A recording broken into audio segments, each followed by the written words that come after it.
Saya berpendapat bahwa harapan sang alkemis untuk membayangkan dari materi emas filosofis, atau obat mujarab, atau batu yang indah, hanya sebagian ilusi, efek dari proyeksi, selebihnya berhubungan dengan fakta-fakta psikis tertentu yang sangat penting dalam psikologi bawah sadar. Seperti yang ditunjukkan oleh teks dan simbolisme mereka, sang alkemis memproyeksikan apa yang saya sebut proses individuasi ke dalam fenomena perubahan kimia.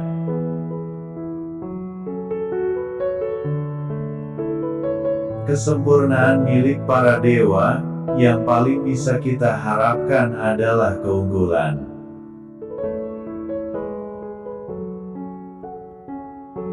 Ketika kita menganggap Tuhan sebagai prinsip panduan dengan baik, tentu saja, Tuhan biasanya merupakan ciri dari sistem pemikiran atau moralitas tertentu.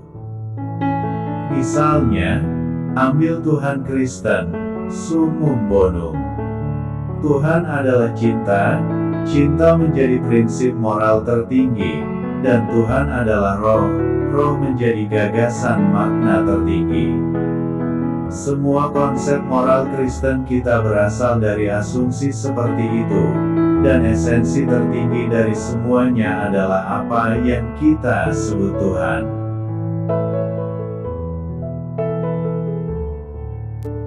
Agama adalah pertahanan terhadap pengalaman Tuhan.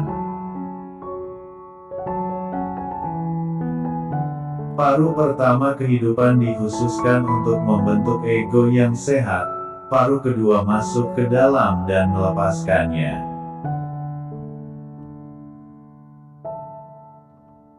Selama pendidikan kedokteran saya di Universitas Basel, saya menemukan pembedahan mengerikan, biadab, dan di atas semua tidak perlu.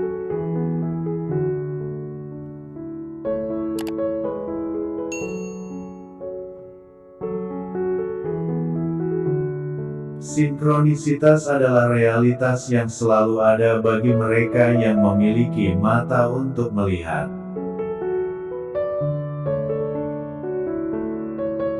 Bersyukurlah atas kesulitan dan tantangan Anda, karena mereka memberkati.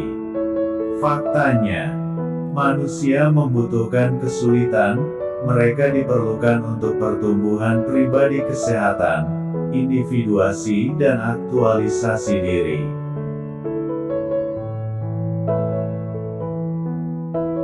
Dalam hal-hal yang meragukan seperti itu, di mana Anda harus bekerja sebagai perintis, Anda harus dapat menaruh kepercayaan pada intuisi Anda dan mengikuti perasaan Anda bahkan dengan risiko salah. Bermimpi adalah cara berpikir yang lebih tua secara filogenetik. Manusia adalah mikrokosmos dari makrokosmos. Tuhan di bumi dibangun di atas pola Tuhan di alam. Tetapi kesadaran universal ego nyata melampaui jutaan kali lipat kesadaran diri pribadi untuk ego palsu.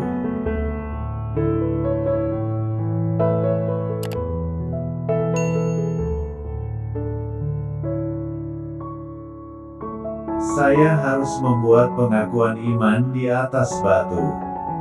Itulah awal dari menara, rumah yang saya bangun sendiri di Bolingen.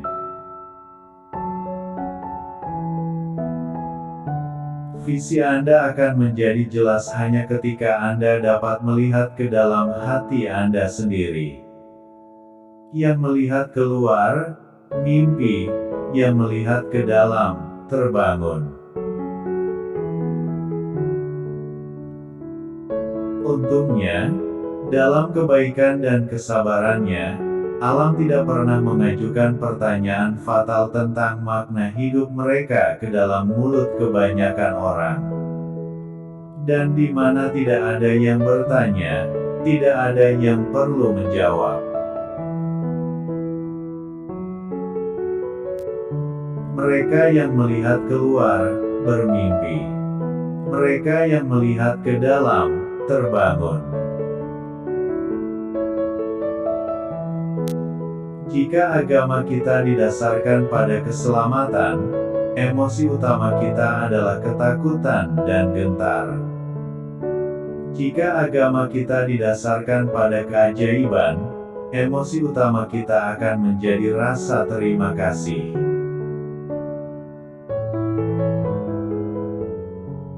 Dunia akan bertanya siapa Anda, dan jika Anda tidak tahu, dunia akan memberi tahu Anda.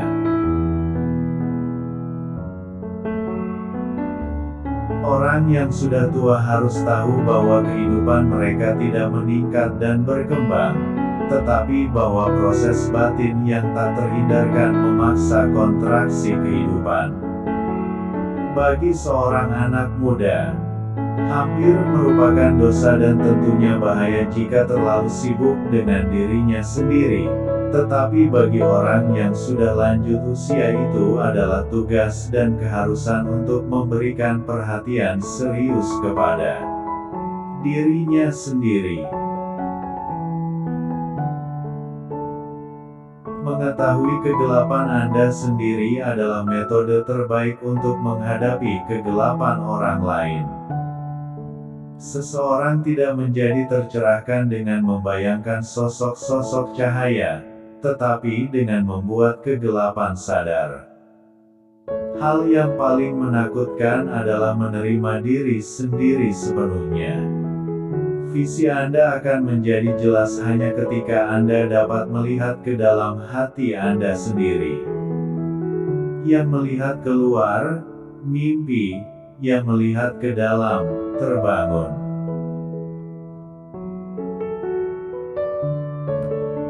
Jangan membandingkan, jangan mengukur.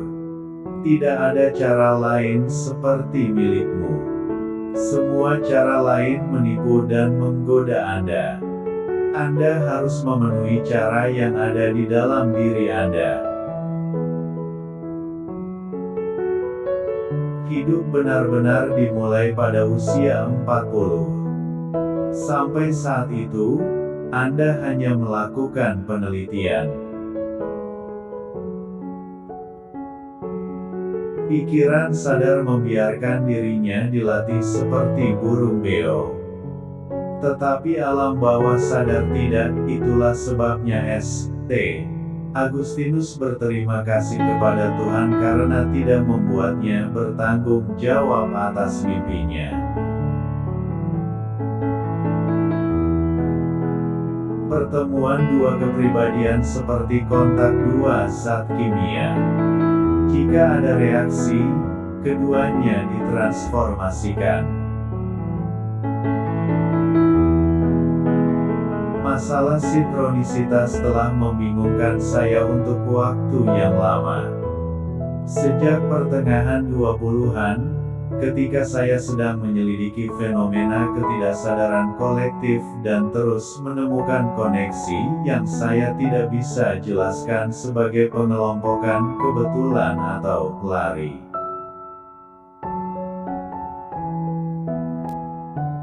Apa yang saya temukan adalah kebetulan yang terhubung begitu bermakna sehingga persetujuan, kebetulan, mereka akan mewakili tingkat ketidakmungkinan yang harus diungkapkan oleh seorang tokoh astronomi. Seorang pria suka percaya bahwa ia adalah penguasa jiwanya. Tetapi selama dia tidak dapat mengendalikan suasana hati dan emosinya, atau untuk menyadari berbagai cara rahasia di mana faktor-faktor yang tidak disadari menyelinap masuk ke dalam pengaturan dan keputusannya, dia tentu saja bukan tuannya sendiri. Menjadi normal adalah tujuan akhir dari yang gagal. Setiap kehidupan manusia mengandung potensi. Jika potensi itu tidak terpenuhi, maka hidup itu terbuang sia-sia.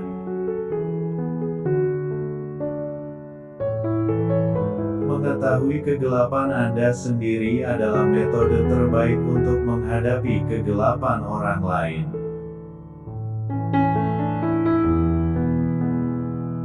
Hak istimewa seumur hidup adalah menjadi diri Anda yang sebenarnya.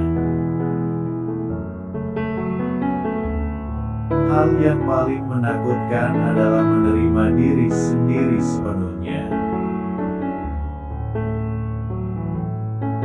Setiap bentuk kecanduan itu buruk, tidak peduli apakah narkotika itu alkohol atau morfin atau idealisme.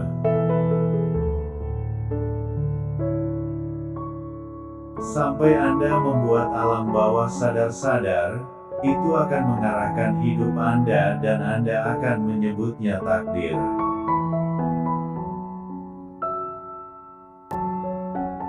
Tidak ada pohon, dikatakan, dapat tumbuh ke surga kecuali jika akarnya mencapai ke neraka.